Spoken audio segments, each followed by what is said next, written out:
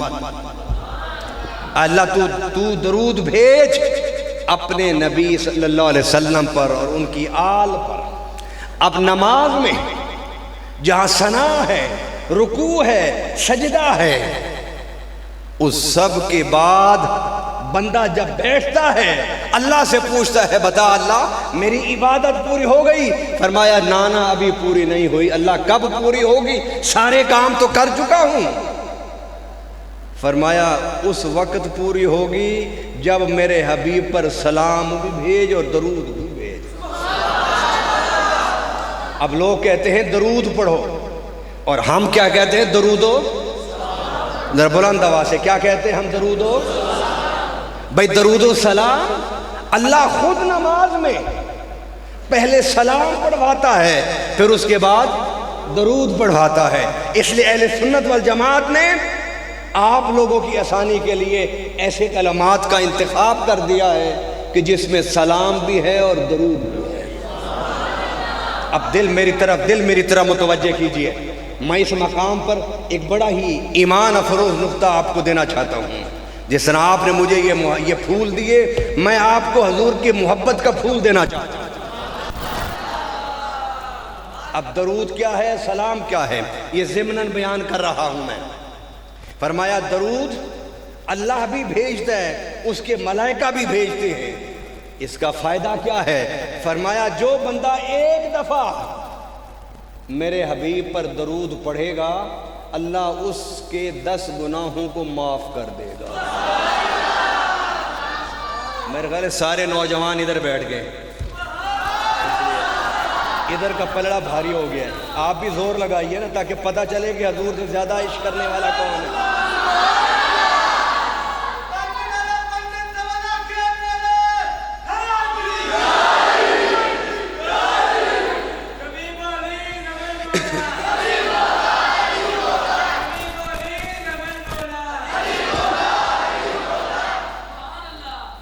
نعرہ تکبیر، نعرہ رسالت، نعرہ حیدری، نعرہ غوثیہ، اللہ محمد چار یار حاجی خواجہ قطب فرید تاجدار ختم نبوت۔ اللہ اکبر۔ فرمایا ایک دفعہ میرے حبیب پر درود پڑھو گے تو کیا فائدہ ہوگا؟ 10 بلند آواز سے بولیے، بلند آواز سے بولیں گے اللہ تعالیٰ قبول فرما لے گا۔ ہاں جس کے نامہ اعمال میں گناہ نہیں ہے، پاک صاف ہے، وہ چپ رہے ہیں، باقی بول دیں۔ 10 گناہ معاف ہوں گے۔ اور دوسرا فائدہ درود پڑھنے کا کیا؟ 10 نیکی اللہ نامہ اعمال میں لکھے گا۔ اور تیسرا فائدہ کیا؟ کہ بندہ 10 درجے اللہ کے قریب ہو جائے گا۔ یہ 3 فائدے ہیں۔ کتنی مرتبہ درود پڑھنے سے؟ 1 مرتبہ۔ یہ درود کے فائدے ہیں۔ فرمایا درود پڑھو کہ اللہ کے قریب ہو جاؤ گے، درود پڑھو نامہ اعمال میں گناہوں کا وزن کم ہو جائے گا، درود پڑھو نیکی کے اعمال میں 10 نیکیاں بڑھ جائیں گی۔ اللہ اکبر۔ لیکن عشق والے کیا کہتے ہیں؟ وہ کہتے ہیں درود بھی پڑھو مگر حضور پر سلام زیادہ پڑھو۔ اس کی وجہ کیا ہے؟ اس کی وجہ یہ ہے کہ قرآن پاک میں اللہ تعالیٰ نے فرمایا وَإِذَا حُيِّيتُمْ بِتَحِيَّةٍ فَحَيُّوا بِأَحْسَنَ مِنْهَا أَوْ رُدُّوهَا، کہ جب تمہیں کوئی سلام کرے تو اس کا سلام کرنا سنت ہے، اور جس پر سلام کیا جائے اس کا جواب دینا واجب ہے۔ کیسے جواب دو؟ اگر اگلے نے کہا السلام علیکم تو آپ بھی پلٹ کے کہتے ہیں وعلیکم السلام، یا السلام علیکم اس نے کہا آپ پلٹ کے کہتے ہیں وعلیکم السلام ورحمۃ اللہ وبرکاتہ. فرمایا جیسا اس نے سلام کیا ویسا جواب دے دو یا اس سے بہتر جواب دے دو. عاشقان رسول صلی اللہ علیہ وسلم نے یہ سبق ہمیں سکھایا ہے کہ درود بھی پڑھو کہ رب پڑھتا ہے, اس کے ملائکہ بھیجتے ہیں, مگر سلام بھی پڑھو اور زیادہ پڑھو, اس لیے کہ تم اگر زندگی میں لاکھوں مرتبہ بھی حضور پر سلام بھیجو گے تو ایک دفعہ بھی حضور نے پلٹ کے دیکھ کے مسکرا کے وعلیکم السلام کہہ دیا تو سارے مقدر سنور جائیں گے. اللہ اکبر. نعرہ رسالت, نعرہ حیدری, نعرہ غوثیہ, تاجدار ختم نبوت, تاجدار ختم نبوت, علماء اہل سنت. اللہ اکبر. تو نماز کی عبادت, اس میں سب کچھ بندہ پڑھ لیتا ہے, پھر بھی نماز پوری نہیں ہوتی جب تک میرے آقا پر سلام اور درود نہ پڑھ لیا جائے. فرمایا اذا ذکرت ذکرت معی, ہم نے تیرے ذکر کو اس طرح بلند کیا ہے کہ جہاں اے میرے حبیب میرا ذکر ہوگا وہاں ساتھ تیرا بھی ذکر ہوگا. اب آئیے قرآن پاک میں اللہ تعالیٰ نے اپنے پیارے حبیب صلی اللہ علیہ وسلم کی جب اطاعت کی بات کی تو فرمایا من یطیع الرسول فقد اطاع اللہ. فرمایا پیارے تیرے ذکر کو میں نے بلند کر دیا. کس طرح بلند کیا اللہ؟ فرمایا اس طرح کہ جب کوئی تیری اطاعت کر رہا ہو تو وہ یہ سمجھ لے کہ میں نے خدا کی اطاعت کی ہے. فرمایا کہ تیری اطاعت میری اطاعت ہے. اب ایک آخری بات میں کر کے تھوڑا سا آگے بڑھنا چاہتا ہوں. مجھے یہ بتائیے کہ جتنی عبادات ہیں, جتنی عبادات ہیں ان میں نماز, روزہ, حج اور زکوٰۃ, اور نماز, روزہ, حج اور پھر کلمہ شہادت, جن پر 5 چیزوں پر اللہ نے بنیاد رکھی ہے دین کی. بنی الاسلام علی 5, 5 چیزوں پر اللہ نے اسلام کی بنیاد رکھی ہے. ان میں پہلا کلمہ شہادت ہے جو میں بیان کر چکا ہوں کہ اس میں اللہ کے نام کے ساتھ میرے حبیب کا نام ہے.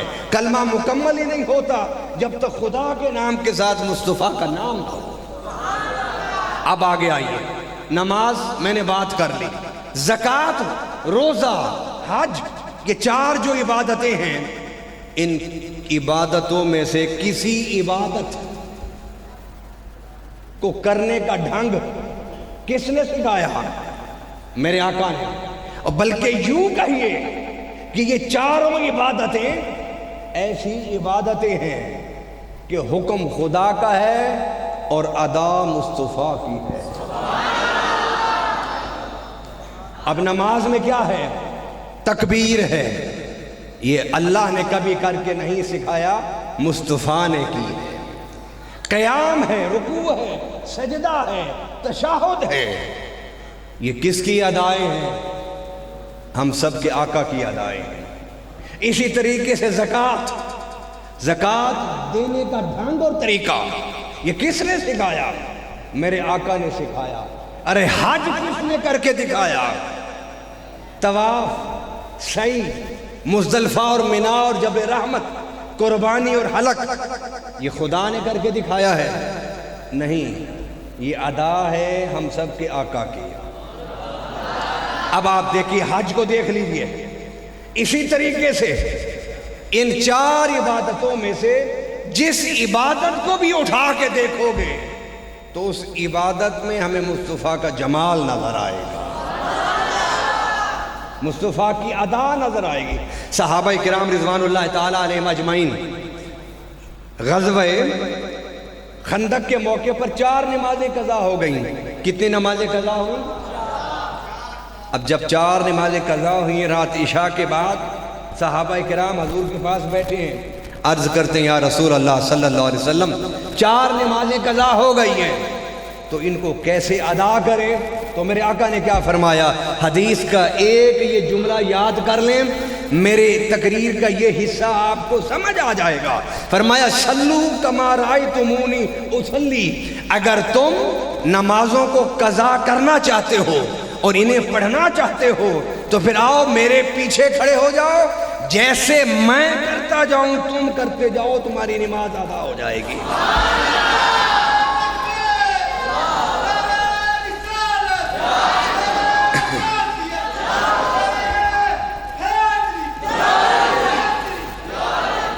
آئیے اب قرآن میں رب نے کہا کہ اگر میری اطاعت کرنا چاہتے ہو تو چلے آؤ میرے حبیب کے پاس، جو یہ کہتا جائے اس طرح کرتے جاؤ، میری اطاعت ہو جائے۔ اب یہاں پر حدیث مبارکہ سے 2 حدیثیں میں آپ کے سامنے رکھنا چاہتا ہوں، بالخصوص جو سوشل میڈیا پر بیٹھنے والے نوجوان ہیں۔ سیدنا ابو بکر صدیق رضی اللہ تعالیٰ عنہ نے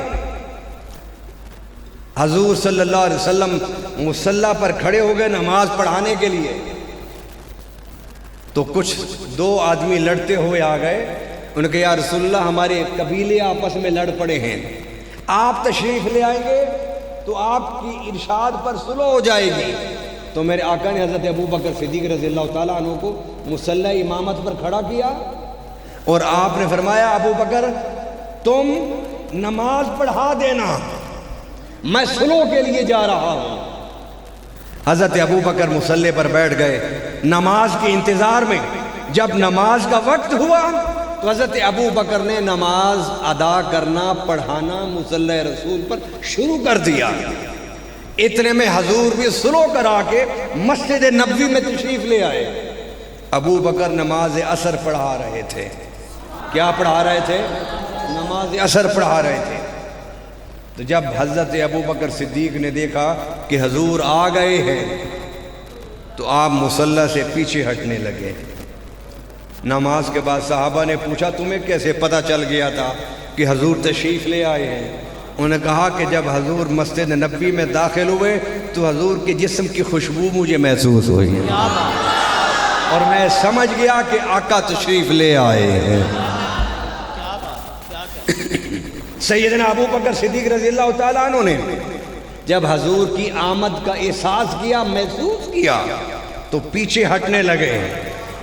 میرے آقا نے فرمایا یا ابا بکر کف علی مکانک، اے ابو بکر اپنی جگہ پر کھڑا رہو اور نماز پڑھاتا رہو۔ حضور پیچھے کھڑے ہو گئے نماز پڑھنے کے لیے۔ اب ابو بکر امام ہیں، حضور صف ابتدا میں کھڑے ہیں، نماز ہو رہی ہے۔ نماز مکمل ہو گئی تو حضرت ابو بکر صدیق رضی اللہ تعالیٰ عنہ بالخصوص جو صحابہ کی عظمت